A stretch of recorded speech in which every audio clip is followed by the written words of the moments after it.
and welcome to the Business of Being a Virtual Assistant. I'm your host, Tiffany Parson, and welcome to episode number 107.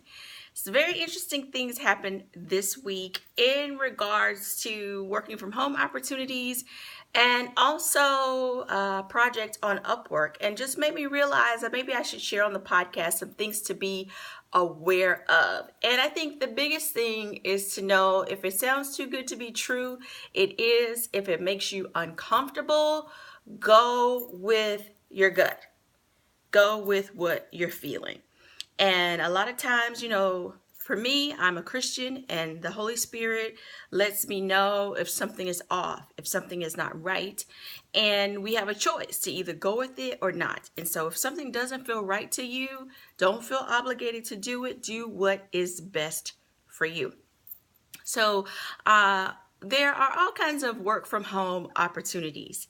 And you may have heard this before in regards to, I think you'll see years ago when we go on monster.com looking for jobs, or even in the paper looking for jobs, when they would say you had to pay to do this or that, that was like a warning sign.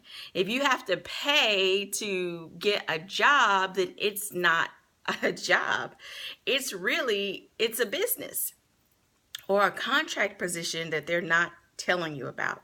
So this first situation, I personally have not had I don't have any experience or firsthand knowledge. I won't mention company names. I'll just give you the scenario.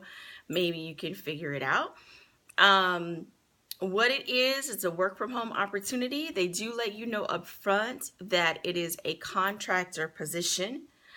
They tell you you can pick your own hours, but then they let you know that you are responsible for paying for your background check, and you're responsible for paying for the training. And depending on which company's project you want to do, whether it's a cable company, security, roadside assistance, or whatever, you pay for that particular training. Now, here's the thing. When you own your virtual assistant business, yes, you do pay training. But guess what? That's across the board. It's something that is a skill that is not exclusive to one client project. If you learn how to do email newsletters, or how to transcribe or code or do graphics or edit, different things like that, those are things that can be applied to different clients. It's not exclusive to that one client. In this work from home opportunity, it was not starting your own virtual assistant business. You're a contractor with a particular company. But what they were saying is that you were required to pay for training so that you could work on this one particular project exclusive to them. So if you decide a few months down the road, this is not my deal, I'm going to go do something else, you can't take that training, that knowledge, that information, you can't take it with you to another client or something else. And so to me, that's a huge red flag, because when you're investing in your training, you want something that will be able to be applied to different people, not in this one particular thing. Then I did some digging because it just sounded fishy to me. And someone was asking me about it. I'm like, I don't think so. So I did some digging around to discover that there's a main company, and they don't, you can't just apply to work as a contractor with this main company. You have to be one of their quote unquote certified companies or contractor companies, or however it works.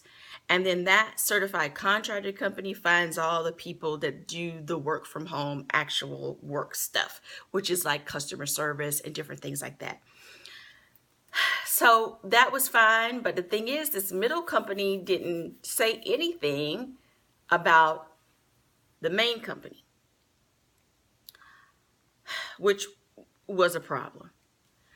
Then some feedback I found online is that some people said you go through the training for the classes and there was no guarantee that you would get the hours that you wanted or any hours at all based on the training you got. So for example, if you got training on roadside assistance, there was no guarantee that there were hours available to work roadside assistance. And they still had the class open for training. So imagine you pay $200 for a class. You think you're going to be doing some contractor work, but there are no hours to go with that. And that's the promise at the beginning. Oh, you get to select your hours, Sounds really fishy, especially to me. I've been in my own virtual assistant business for over 9 years. And not one time have I had to pay for training exclusive to one particular client. Any training I've paid for applied to, could go to any of my clients if they needed that particular service. It was for me personally.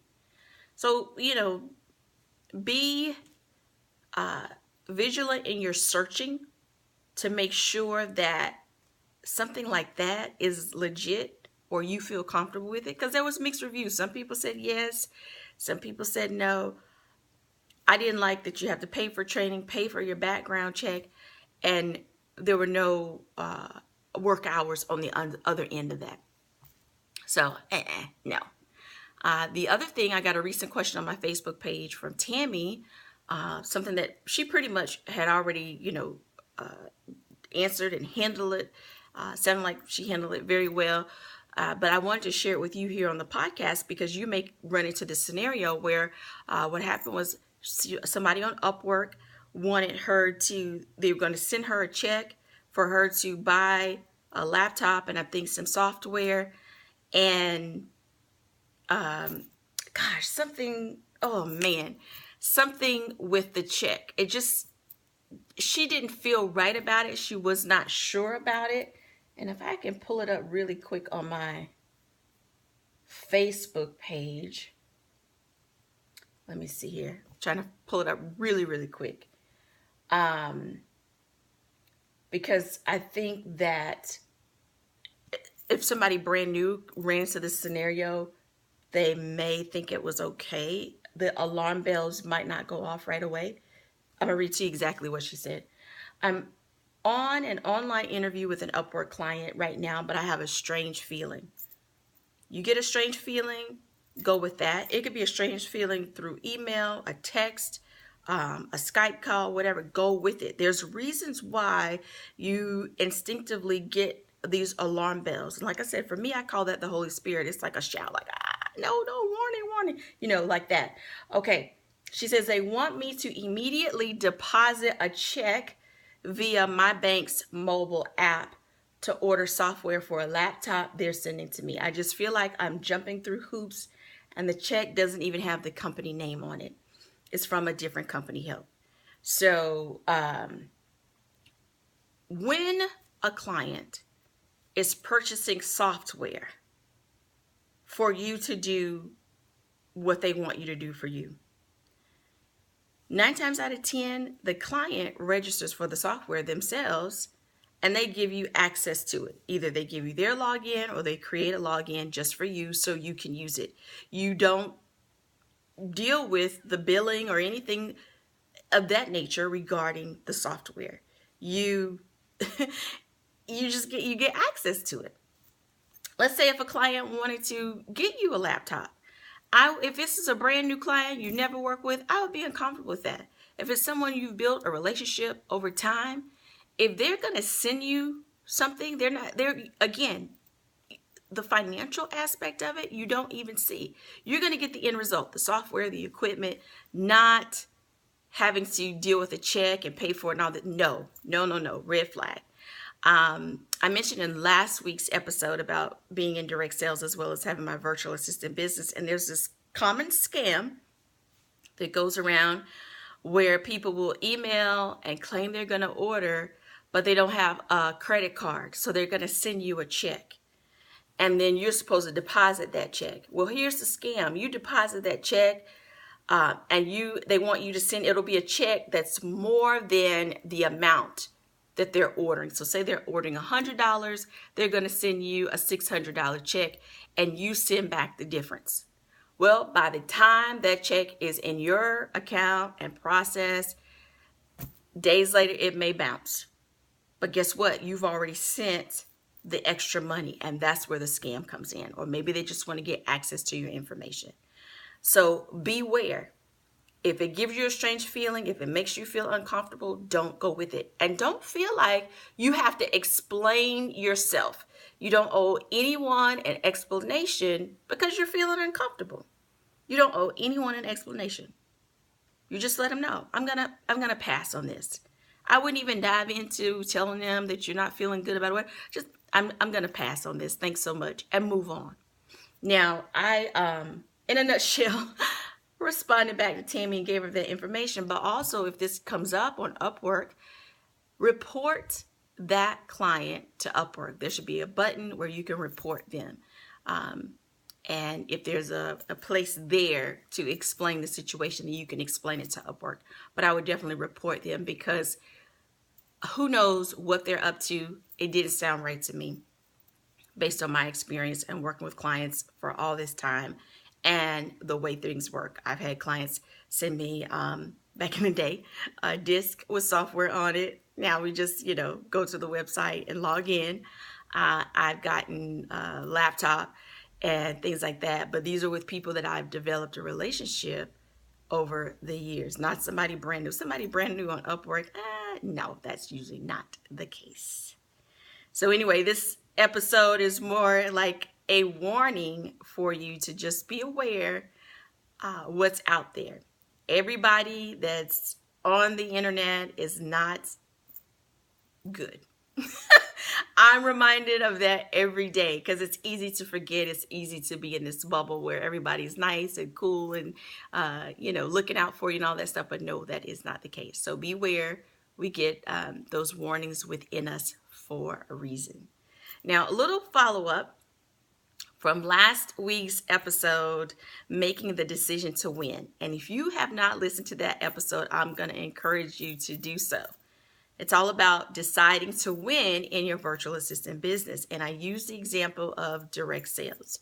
Well, the follow-up to that is just to share with you what I did in regards to my direct sales business. I made the decision to win. I felt like I was winning with my virtual assistant business, in my personal life, in my marriage. But this one area was a sticking point because of things that I just wasn't doing. I was not getting outside of my comfort zone. So I did just that. And as a result, I won. I have a new team member, and I won a watch, which I didn't even know was an incentive, because I missed the email or whatever. But I won a watch as a part of the August incentive. I'm really excited about that. If you're curious to know what it looks like, I put it on my Facebook page. I got a picture of it. Don't have it yet because it's still August, right? But anyway, I wanted to share with you, because one of the things I said in that episode is that when we decide to win, we start to see opportunities. It's like they appear, they pop up. So anyway, I'm not going to go back through that whole episode. I want you to listen to that episode again. And I encourage you to make the decision to win, and also be smart as you're seeking clients for your virtual assistant business. Thanks so much for listening and for watching today's episode. I'll see you next time.